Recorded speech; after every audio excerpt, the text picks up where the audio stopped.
Haribol, Hare Krishna, everyone. Haribol. Thank you so much for being here early in the morning. So very grateful. We are going to start right away. Okay. Hare Krishna. Om Namo Bhagavate Vasudevaya. Om Namo Bhagavate Vasudevaya. Om Namo Bhagavate Vasudevaya.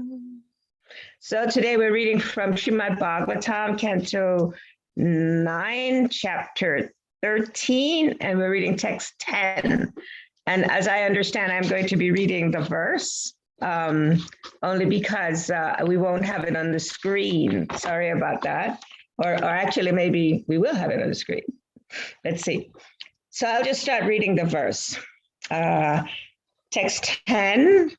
Deham navarishtud aham duksha shoka bhayavaham sarvatrashya yato mrityu machyanam urakeyata. The word for word translation: Deham, a material body, not, avaru rutse, desire to accept, aham, I, dukha shoka bhaya, avaham, which is the cause of all cause of distress, lamentation, and fear.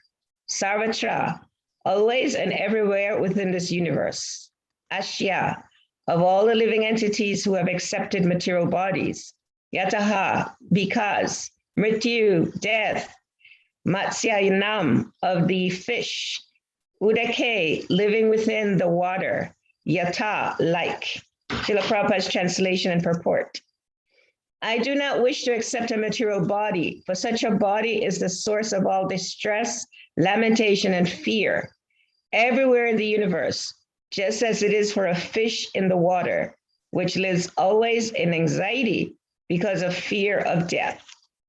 Srila Prabhupada's purport. The material body, whether in the higher or lower planetary system, is destined to die.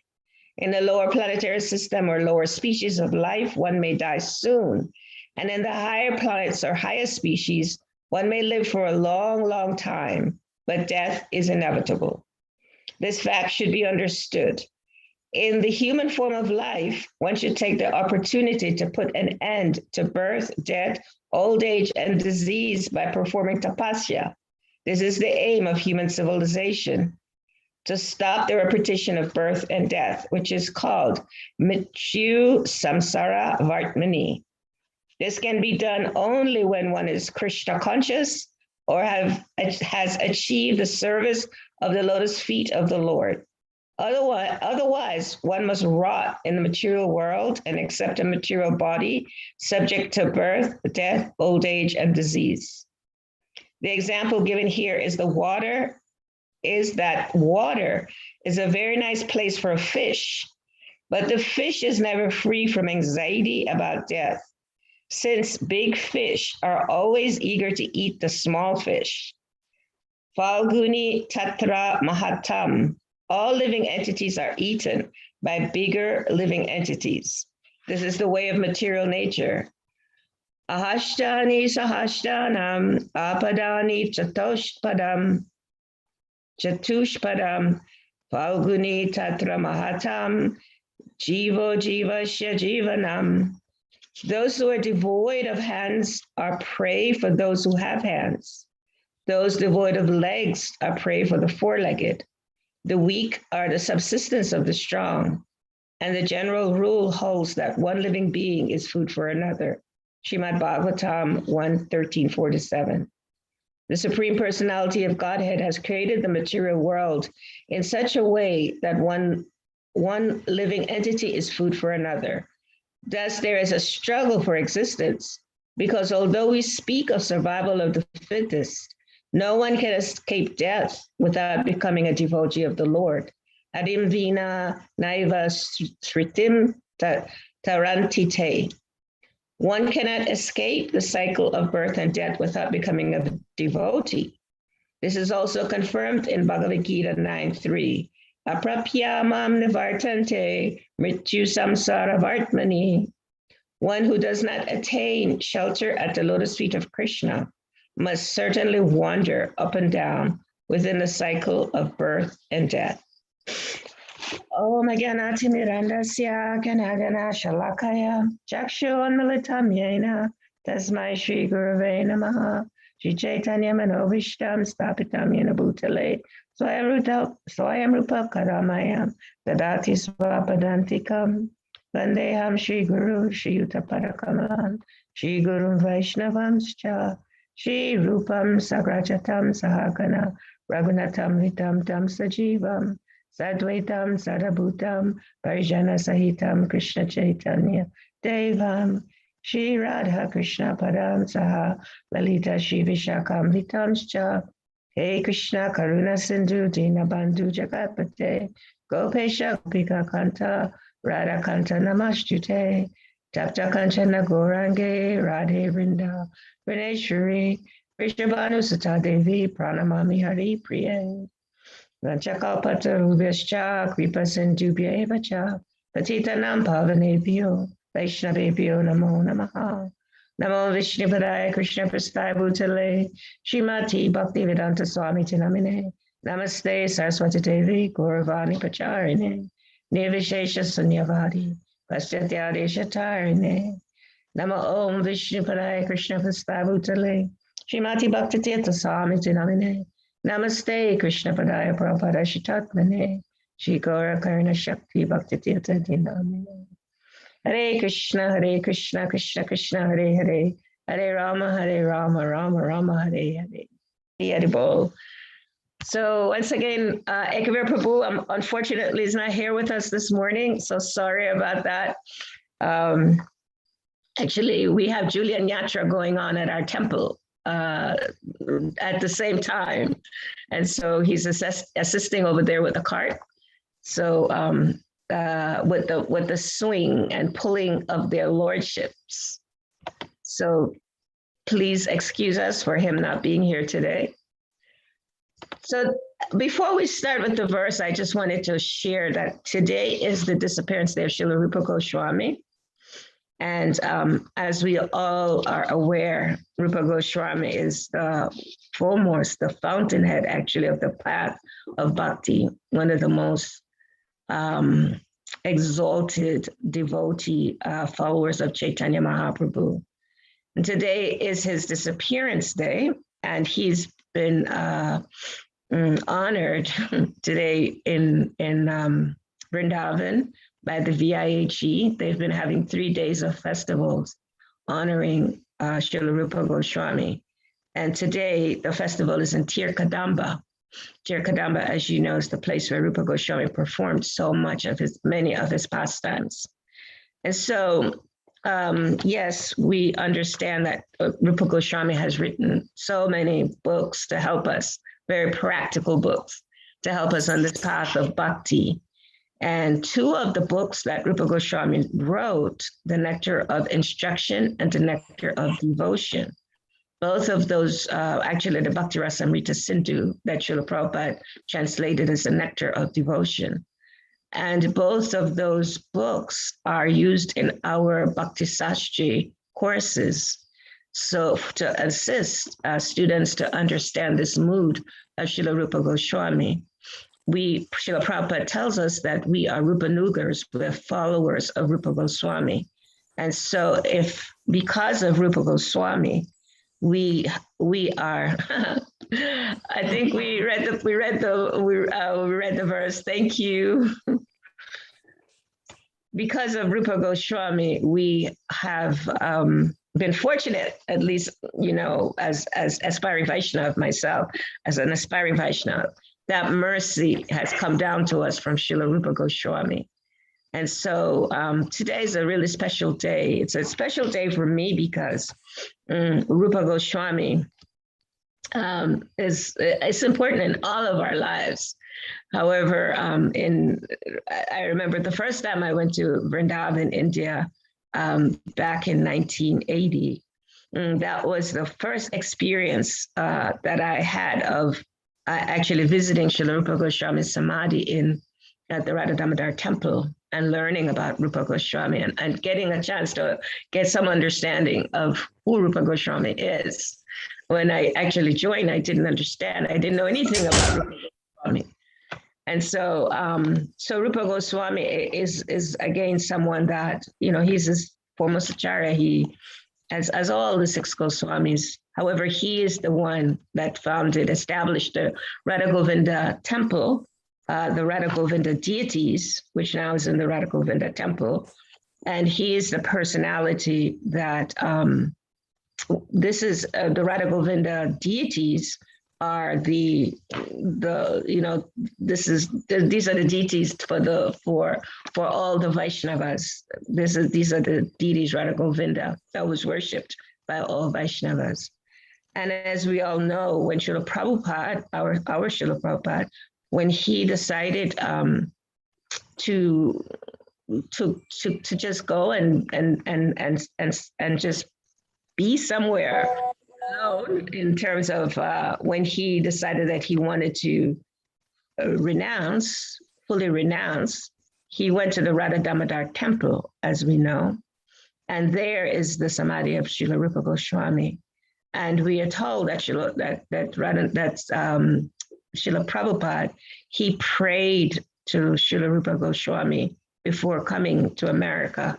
He actually would go to the samadhi and pray for Rupa Goswami to give him the empowerment to come to the West and to be able to bring us Krishna consciousness, which is, our special mercy, which is the greatness of Srila Prabhupada, that we here have this mercy of being blessed by Srila Prabhupada, and that we have this mercy of being able to hear about Srila Rupa Goswami and Srila Rupa Goswami's glories. So according to the Acharyas, he's the crest jewel of our Vaishnavas in our line, in our parampara. So we want to thank Srila Rupa Goswami for his dedication to Lord Chaitanya Mahaprabhu. And of course, we know Rupa Goswami, he's playing that role of Rupa Goswami, but he's actually a Manjari. So he's one of those great personalities that have come to help us to understand what's possible in Bhakti. And so now I'd like to go over to the verse. And I just, again, want to thank all the friends that's here on the call. That's early in the morning. Adipurush Prabhu, we thank you, Ekavir Prabhu, and we thank you so much. You're such an exalted soul, and somehow you always give us your support. We're very grateful. I saw Henry Prabhu on here, and of course I see Andrea and so many wonderful devotees. So let's look at this verse. As I read the 9th canto, I'm just always amazed at these pastimes. I'm like thinking, wait a minute, these pastimes, they sound like things that are going on right now, right here in the material world. There's so many amazing pastimes in the 9th canto that really reflects the Krishna's external material energy, really help us to enter into understanding more of how the material energy works. And so this story is one of those kinds of stories, this story about King Nimi. And I'm sure that, other devotees have spoken about King Nimi and his history and how we get to this point. So here in this text, the translation, so Nimi is now at this place where there's the curse and the counter curse, and there's all these curses that's gone on. He's cursed his spiritual master, the priest Vashishta. Vashishta has cursed him, and they're both cursing each other to leave this world. To die. They both leave. They're both dead. And then Vashishta, he gets another body. And then of course the demigods, they want Nimi to get a body. And Nimi's like, no, I don't want another body. And so here, this verse. It's a wonderful verse for the Vaishnavas, for all the Vaishnavas to meditate on. And where he's saying, I do not wish to accept a material body. He's saying this in the demigods, I don't want a material body.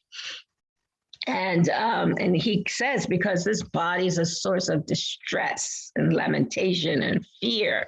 So why would I want another material body? And then he gives some example of why he wouldn't want to have this material body. And so we understand from Srila Prabhupada, I mean, I think from day one when we come to Krishna consciousness, at least when I came to Krishna consciousness in New York City, one of the things that I was always told about Bhakti is that the purpose of Bhakti is that you don't want to take birth again. That's the purpose of Bhakti. You never want to take birth again. And so that was 101, together with okay, so how are you going to not take birth again? You're going to chant Hare Krishna. That's what you're going to do. Chant the holy names. And while you're chanting the holy names, yes, you're also going to make sure that you glorify the deities every single day. You're going to see the deities and you're going to glorify them. And you're also going to read the scriptures. You're definitely going to read Nectar of Devotion, because that's going to help you to know that this is that you don't want to take birth again. That's just a given. You're not going to take birth again. So Prabhupada, so in this purport, this is being emphasized by King Nimi. He's like saying, okay, you cursed me, I'm dead, and now you want me to take these demigods want me to take another body. No, I don't want another body. Because of the body, as we know from Bhagavad Gita explains to us that this body is very temporary, and that this body is not really who we are. We understand that from, again, Bhakti 101. And we understand that this body that we have is very temporary, and that this body is part of Krishna's external material energy, and it's not really who we are. And we learn that, we are inside of this body, we are the soul. We are that spiritual personality, which is a part of the Lord, part in quality, but not in quantity. So we learned that in the very beginning of our Krishna conscious, studying in the Krishna conscious path. And so here Nimi is again reinforcing that for us, that knowledge. And then he gives the example everywhere in the universe, there is this distress, lamentation, and fear. And Srila Prabhupada, he confirms this for us in the Bhagavad Gita. Everything is there for us in the Bhagavad Gita. And he says that from the highest planet to the lowest planet, Prabhupada explains like this, that we're destined to die. It doesn't matter. Here, Nimi speaking about, King Nimi speaking about everywhere in the universe. Prabhupada he's taking it really deep, and he says, yeah, everywhere, from the highest planet to the lowest planet, that even when there's species of life that lives a very long time, still death is inevitable for them. And so Krishna is explaining this to Arjuna in the ninth canto, in the ninth chapter of Bhagavad Gita. And then Prabhupada explains in the purport. In the purport, he says, just as persons on earth are elevated to higher planets, so people on the higher planets, just the higher planets like Brahmaloka, Chandraloka, and Indraloka, they also will have to take birth again. They will also come back down to earth and take birth. So Nimi is helping us to understand this point in this verse. He's saying, why would I want to take birth again? Because there's just lamentation and distress. And most importantly, it's just going to take birth after birth after birth. It's just a continuous cycle. So he doesn't want to be a part of this cycle. And then he gives the example, just as it is for a fish in the water, which lives always in anxiety because of fear of death. So we always hear about the fish outside of water. The fish definitely can't live outside of its natural habitat, which is water. And so sometimes we use that phrase, you're like a fish out of water. You're behaving in a way that's like a fish out of water. It means that, you're bound to have some challenges, bound to have some obstacles. because you're not acting naturally, you're not behaving naturally how you're supposed to behave as a human being. And so that analogy is there for the fish, that the fish outside of its natural habitat, it's definitely going to have some challenges. And so Prabhupada, though, he gives this other example, or King Nimi gives this example, that the fish in the water is also challenged, very, very challenged, because the fish is always fearful of death. Because there's always the bigger fishes, and they're always, running away from bigger fishes. And you can see this if any, those of you that like to watch documentaries, especially underwater documentaries, you'll see that, there are human beings that enjoy the sport of going deep underwater. And they take these amazing cameras to show you what's going on underneath the water. And I especially enjoy looking sometimes at what happens underwater, because I have a natural inclination for that, having taken birth in near water. Taking birth in the Caribbean, where we always see the water. So I have a natural kind of tendency to want to understand more about what goes under the water. And so we can see, when we watch these documentaries, we get an idea of these different kinds of fishes, and how, even the big fish is afraid of the bigger fish. And they're always trying to find someplace under the water to hide when the bigger fishes are coming. And so this is why this example is being used, that the fish, is always afraid, always in fear, always in anxiety that they're going to leave their bodies. So here Nimi is saying, why would I want to put myself in that kind of a situation, to be like a fish, where I'm going to just, be in anxiety, being in distress all the time? So this is a question for all of us, right? For everyone. At least this is a question for me. Is, okay, I am aspiring to be a devotee, and I hear the philosophy, and I have faith in the philosophy. At the same time, I question myself often. Am I really like prepared to fully be with Krishna? Am I really sincerely desiring to be with the Supreme Personality of Godhead? So that's a question, for me. And when I think of that question, I often, because I try to challenge myself with the philosophy, that the ultimate of this philosophy that we study is really to go back to the Supreme Personality of God, is to once again develop that dormant love that we naturally have, that we've forgotten, to be back with the Supreme Personality of Godhead. And so, I'm often thinking, well, yes, that's the conclusion, and that's obviously what I'm supposed to be aspiring for every single day. However, am I really serious about that? Do I really want Krishna? Do I really, really want Krishna? And so when I think about that, I think about Bhishma Dev. And when Bhishma Dev, he was dying, he's done all these things in his life. He's been involved in administration. He's been involved in being a guardian. He's been involved in, arranging marriages. He's been involved in all the dramas of the two families, the Kurus and the Pandavas. And then finally, he's going to leave his body. He's going to leave his body. And Bhishma Dev is saying, my thinking, my feeling, and my willing was always engaged in activities that was not directly directed. It was not directed to the Supreme Lord. It was more involved in just the daily activities of life, the dramas of life. And he said, now I want that thinking, that feeling, and that willing to be directed to the Supreme Personality of Godhead. That's what I want. This is at the time of him leaving his body.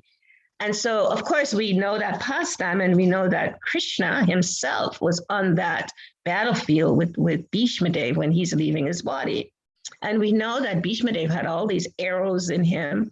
And we know that, all these sages were there listening to Bhishmadev, because Bhishmadev is amazing warrior and has so much wisdom, and he's teaching, he's giving all this philosophical understanding.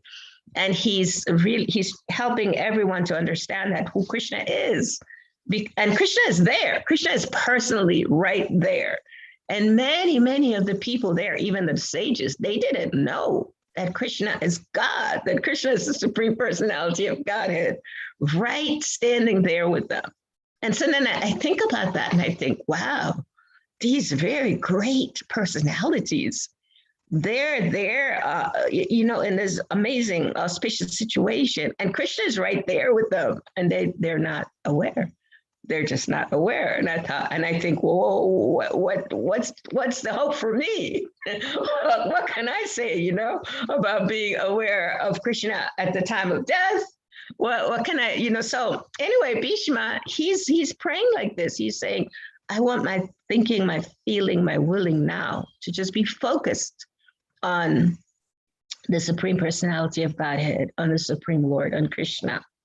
And so in that, when I hear that pastime, and I hear that how Bhishmadev was, he was so involved, yet he fully, of course, we know Bhishmadev, he and Krishna Bhishmadev is in a chivalrous ras with Krishna. So it's a very special relationship. And we know that this is a pastime. At the same time, when we understand these pastimes, we know that these things are actually happening. They are going on, even though these are very great souls. So the fact, though, that Bhishmadev carried on with his life, with all the different kinds of activities that he did, and at the end, he's turning all his attention, all his feeling, all his willing, everything to Krishna. All he wants is Krishna. And so in that mood, we see so many of the great acharyas, when they leave their bodies, just like our Srila Prabhupada, we understand, we learn how Srila Prabhupada, when he's leaving his body, so many devotees are around him, that he's still, doing service. He's still engaged in his service to the Supreme Personality of Godhead. He's still just thinking about the Lord. And in terms of my own personal experience of seeing His Holiness Bhakti Maharaj, as many of you know, when during that period of him leaving his body, he said, it doesn't get better than this. It doesn't get better than this. And he was having this amazing experience once he went into samadhi with the Lord. I can't say what that was. However, I can only look and see that I could understand that something was different. I knew because I was there, something was different. And I could tell that there was, a different atmosphere that was there in the space where he was in that sacred space. And I could see from that relationship with him and Radhanath Swami that there was some other things going on that I couldn't quite fully understand. However, back to the purport where Nimi is saying, he's explaining, he says, well, I don't want this material body. I don't want it. You can give it to me. I don't want it though. I don't want it. And so back to that question that I ask myself all the time, I also think I don't want a material body. I'm sure all of us think we don't want material body. Again, we don't want material body. However, the question is, am I willing? Am I willing? Am I feeling? Am I thinking that all I want is just to have Krishna? All I want is to say, Krishna, I'm yours. Krishna, I'm yours. And I can't say that I am fully understanding that, not fully, I have some theoretical understanding of that, and I have and because of the amazing support of these amazing personalities like Srila Prabhupada, like Bhakti Tirtha Maharaj, like so many of Srila Prabhupada's representatives that are on the planet, that hope can be there for me to know one day I will be able to truly say, Krishna, I am yours. Krishna, now I can practice saying it. Krishna, I'm yours. Yes, Krishna, I'm yours. And then I look and I see, oh, but what are you doing that is not, exemplifying that you really want to belong to Krishna? What is it that you're doing? And so it's a constant, as Bhishma, Prabhupada explains in that story about Bhishma Dev, he says that Krishna consciousness is a progressive path. It's a progressive path. And so we're at least where we understand that one day we will say, yes, Krishna, I am yours. At least I will say one day, Krishna, I am yours. And so in this verse, Prabhupada talks again more in the purport. He gives us this understanding about this material world and how Krishna created it. So we understand that Krishna has two different energies. There is, Krishna, he manifests everything. He's the seed-given Father. And so he manifests this material world for us. Prabhupada says here in the purport that the Supreme Personality of Godhead has created this material world in such a way that one living entity is food for another. And so Krishna himself doesn't really have anything to do with the material world. That's explained in the Bhagavad Gita. Krishna, his energy is totally different. Satchidananda Vigraha. Yeah, Krishna's energy is different from material energy, absolutely different. Material energy is earth, water, fire, air, ether, mind, intelligence, and false ego. And so there are two different energies. Krishna's internal energy is Yoga Maya, and this energy that we live in is, of course, the material energy. So it's important, for us when we hear these pastimes to understand, okay, Krishna himself is not engaged in material energy. However, through his representatives, this material energy is here for us to help us to understand this basic struggle for existence. One living entity is the food for another. And living here on the farm, living in Gitanagari, we can see that it's so very visible that one living entity is food for another. We see the little rabbits, they scramble in the mornings, they run back and forth. And you can see that they might be avoiding a fox, or they might be avoiding, some other living entity. Or we see the deers, unfortunately, here in Gitanagari, human beings, they kill the deer, and there's a specific season for them to do that. And so the deer, they run, they hide, they do everything to avoid the human beings. And we see that here. We watch it and we think, wow, this is so amazing, because this is just how material energy is created. I remember I'm living in Africa, and for years, I lived in Africa, almost 10 years, and seeing, how if you go to certain parts of certain places, you'll see how one living entity is just struggling to survive, because, there's other living entities that will come and just devour those smaller living entities. Radhanath Swami gives the example of how he was once in this cave with this sadhu. He's living with this saintly person. I think that person's name was Kanasham. I can't remember exactly. I remember one of those saintly persons he lived with, the name was Kanasham. Anyway, he's living with this saintly person, and he hears at night this noise going on. And he's kind of curious, what is this noise?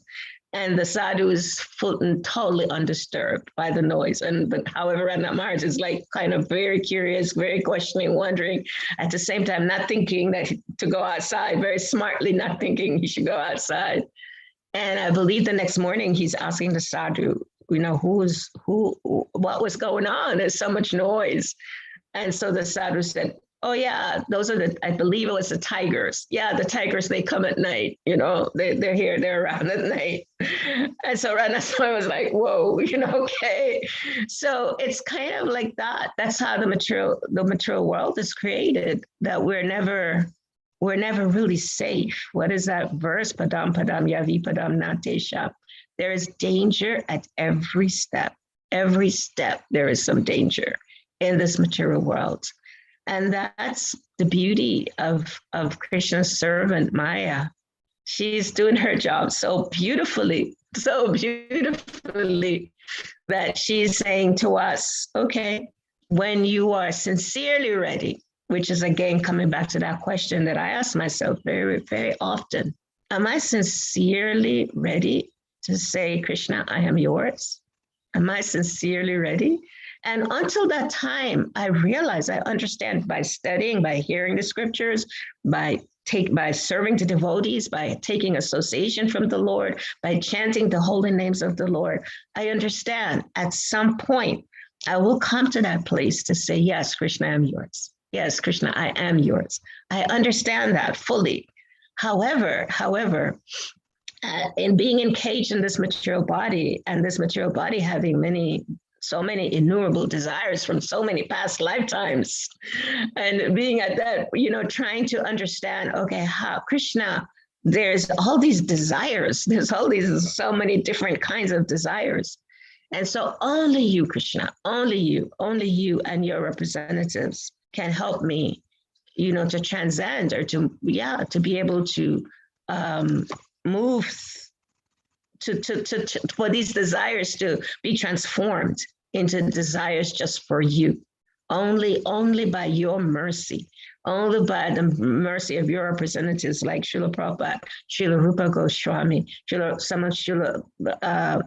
Prabhupada's different representatives that are guiding us in some way, to always remember that, yes, by following the process, by engaging in the process, by staying on this progressive path, that yes, we will one day be able to say, Krishna, I am yours. I do not want another material body. And we may even come to that point. King Nimi is sharing with us about not wanting a material body. However, the pure devotees of the Lord, they don't care about whether they get another material body or not. That's not something they even think about. They just think, Krishna, I am yours, and whatever. Like Tirtha Maharaj, in one of his prayers, he says, I can be a stone for you. It's whatever you want, Krishna, however you want me to, whatever you want. You want me to take birth again and serve you in another body? No problem. I'll do that. Whatever you want, Krishna. And so this philosophy is so very deep, and so much commitment that one has to make in terms of advancing, or at least understanding more about what our real nature is, our real connection with the Supreme Lord.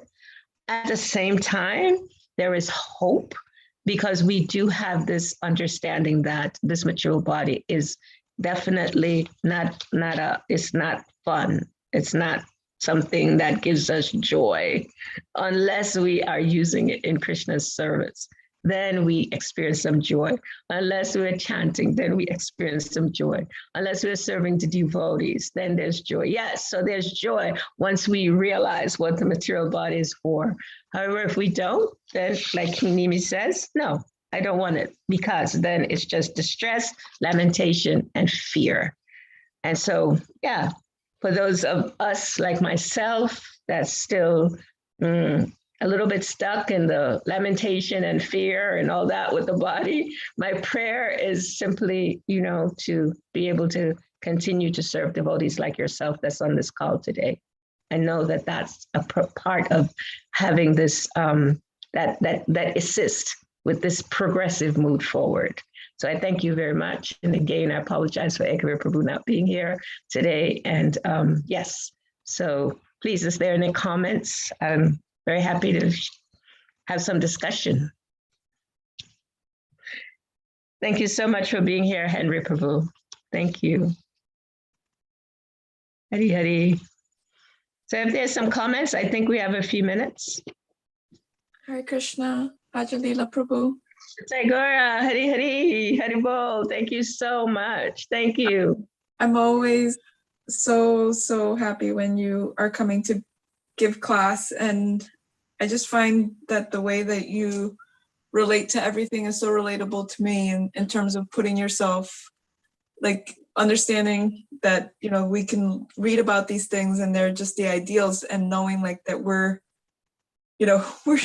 so far, but that still keeping hope. And I find that the questions that you asked are so relevant to kind of refreshing that every day for myself, but refreshing it with that hope. Like I like that you put the questions, and then also not letting ourselves get into the beating ourselves up because we're not there, but just remembering that we have the tools, we have the association, we have, the devotees, and we have so much there for us to get us there. So I really appreciate you kind of putting that into the context. And I always love hearing about your pastimes with your Guru Maharaj. He's so inspiring. And thank you so much for always kind of giving us a little bit of that nectar in every class.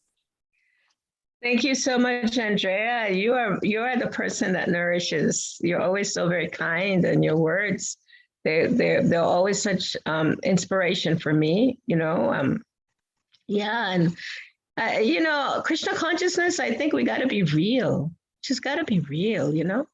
I mean, it's like when I saw my spiritual master leave the body, I could understand, like, this is something real that we're dealing with.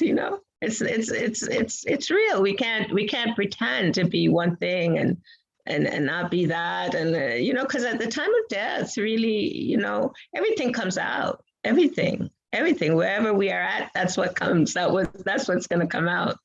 And if we take shelter, though, then the Lord promises, Krishna promises us. He said, I will be there at the time of death. And so as long as we stay in the process, once Bhakti Tirtha Maharaj wrote me a little note, and he said, I was going through some challenge, and I guess I spoke to him about the challenge. And he said, after this point, I think I'd been a devotee then like maybe 15 years or something. He said, after this point, it's just about perseverance. That's it. You just persevere, because stuff is going to come. We're in this, this body is still here in this material world. And as long as we persevere in the process. So that's my hope. Persevering in the process.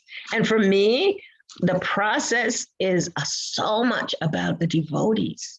So much, like Henry's on this call. And one of the things I remember about Henry Prabhu is how he served the devotees, how he made his home available for devotees. I mean, devotees would be anxious to go stay at his place. Bhakti Charu Maharaj. Oh, dear Bhakti Charu Maharaj, His Holiness Bhakti Charu Maharaj. He would love to go stay at Henry's house. Jamuna, these great devotees, they would stay with Henry, and Henry would take care of them. That is the greatest joy I find in bhakti, is to be connected to the devotees. For me, everybody has their way. Everybody has what they, what keeps them going. Everybody has what makes them have the hope. For me, the hope is the connection with the devotees. Yeah, so thank you, Andrea. Thank you for that. Anyone else would like to share something? Did we lose Adi Purush Prabhu?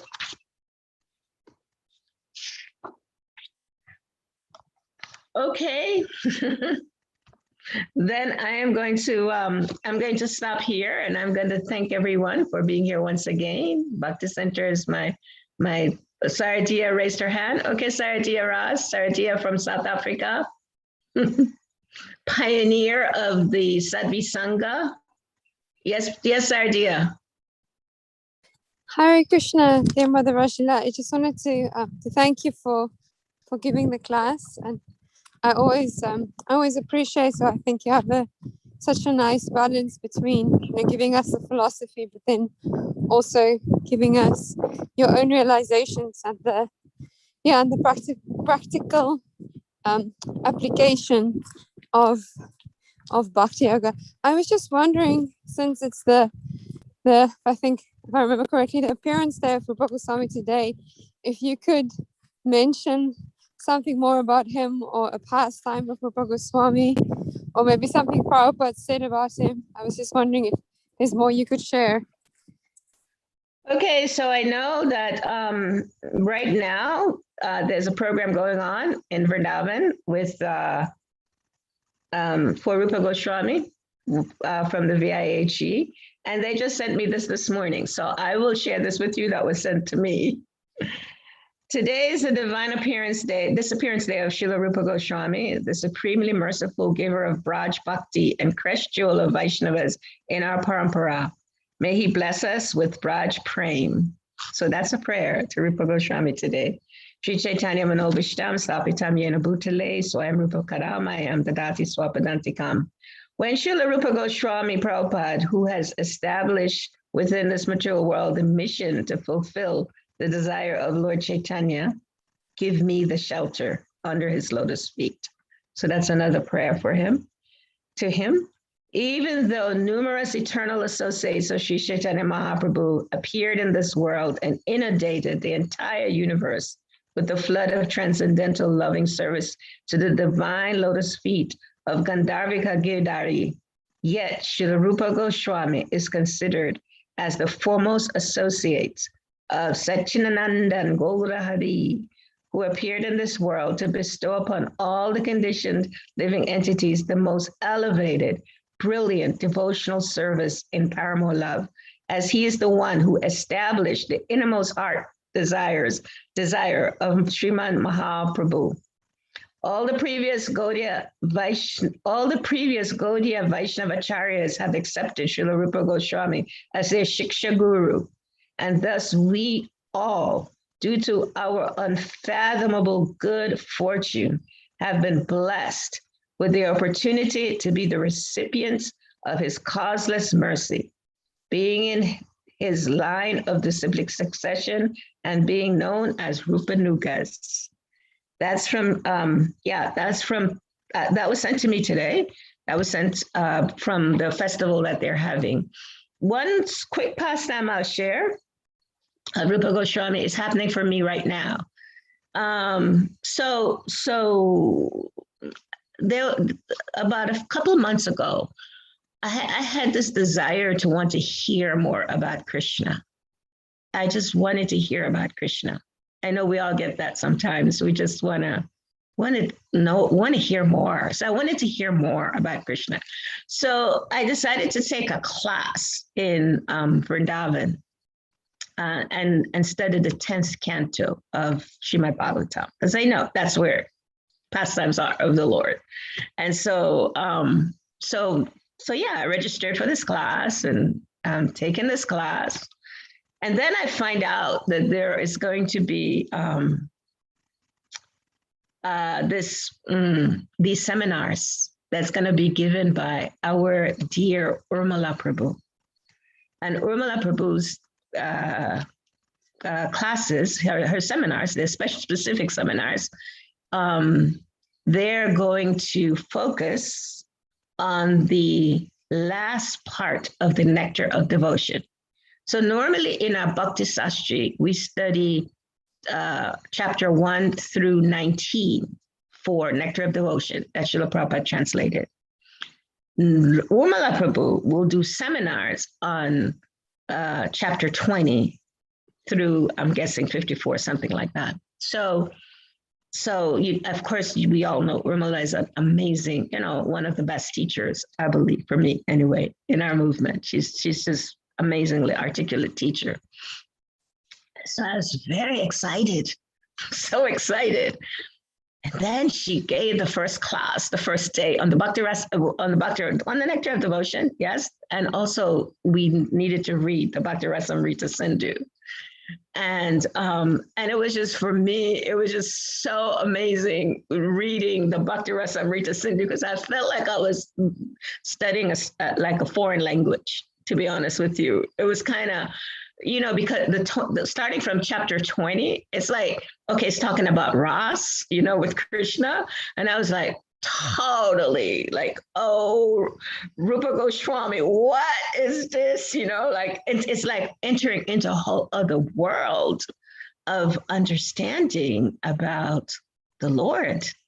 And I just think Rupa Goswami, he's written so many books about these personal, intimate relationships with the Lord.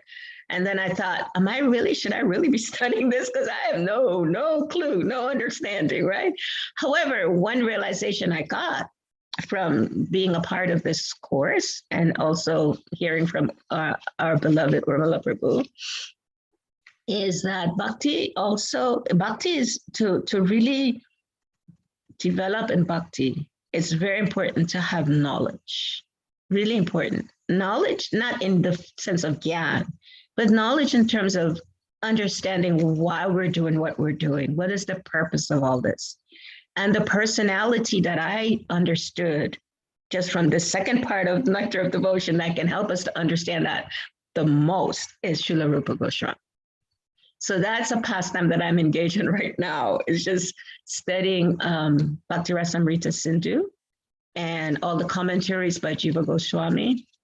And also just really trying to enter into just the first chapter, the 20th chapter of understanding Ras. Like I said, it was like a foreign language, like really like a foreign language. My language is usually like facing things in the material world. Like, why do we get angry? Why do we have fear? How do we move out of fear? How do we communicate?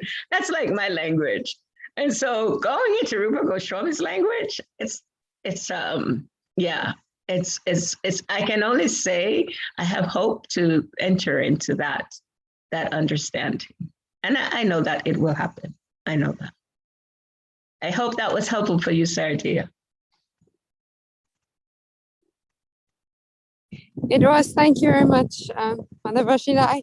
I now feel that I'm missing out, that I'm not able to. I don't know about the class that Urmila Prabhu is offering for VIHE, but I do hope I can join future courses. Hari, I'm sure you will. You have that desire. You're thinking, you're feeling, and you're willing for Krishna. Krishna reciprocates. He reciprocates with his devotees. Yes. Thank you very much for asking that question. Indira Prabhu.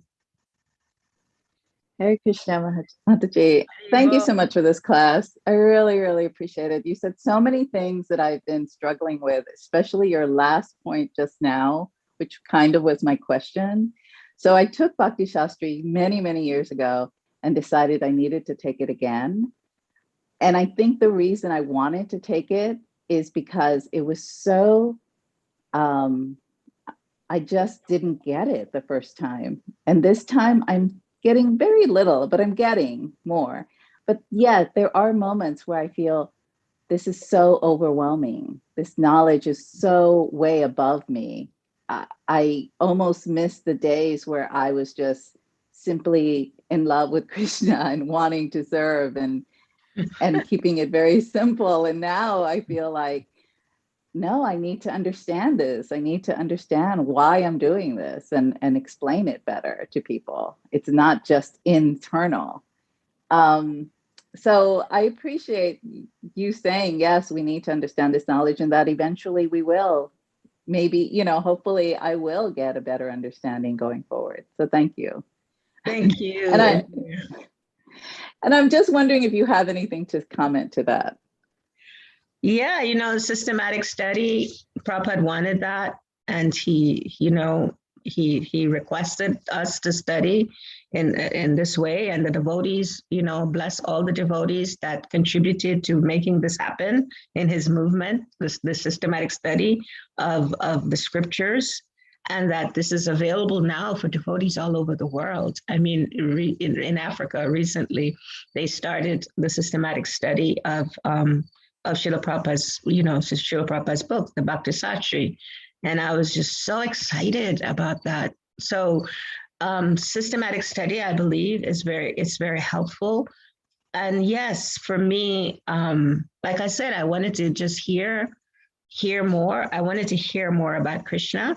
So what's the best way to hear about Krishna but from his devotees, and those devotees that have taken time to immerse themselves in studying, like Urmila Prabhu, I'm sure she has realizations beyond what I can even begin to think about. So by studying, I believe that our hearts become more open. As I said, though, not studying in terms of Gyan. I just want to get this knowledge so I can speak this knowledge to devotees and, sound and quote Sanskrit and, not like that, but knowledge in terms of, I want to know you, Krishna. I want to know more about you. I want to know how it works. I want to understand, what you do, how you do it. I want to understand the people around you. When we read the CC and we hear about all these amazing devotees and their interactions with Lord Chaitanya Mahaprabhu, it opens our hearts. So Indira, that's kind of what I think about. That's one of my charities is spiritual knowledge. I don't have much to give, but whenever I do give, I give to people and devotees where they're really wanting to learn the scriptures. They're really wanting to understand what Prabhupada wrote these books and said, we need to read them. We need to read them. We need to study them. So thank you so much, Indira, for giving your time, because it takes time to do that. Thanks for giving your time to studying Srila Prabhupada's books. Yeah, thank you very, very much. So dear devotees, I thank you so much, and thank you all for being here today.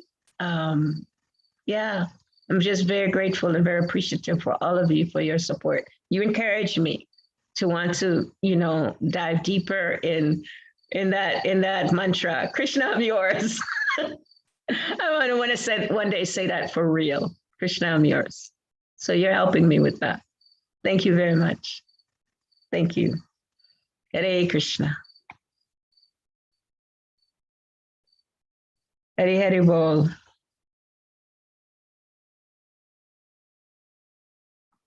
So we're closing here. I think we lost our person that closed us out. So you just got to close yourself out. She had to go do a service. Haribol, Henry Prabhu, thank you. Hare Krishna. Haribol Jamuna, Haribol Yogeshwara. Is that the Yogeshwara? Wow. AJ, Nitilakshana. I saw Shamala Priya on here. I see who all is on here. Donna Kelly, Prabhu. Oh yeah, Pink from Harlem, Pink Yogi, Haribol. This is here. Okay. Thank you so very much. Thank you for being here. Yogeshwar Prabhu, is that you? Okay. Hare Krishna.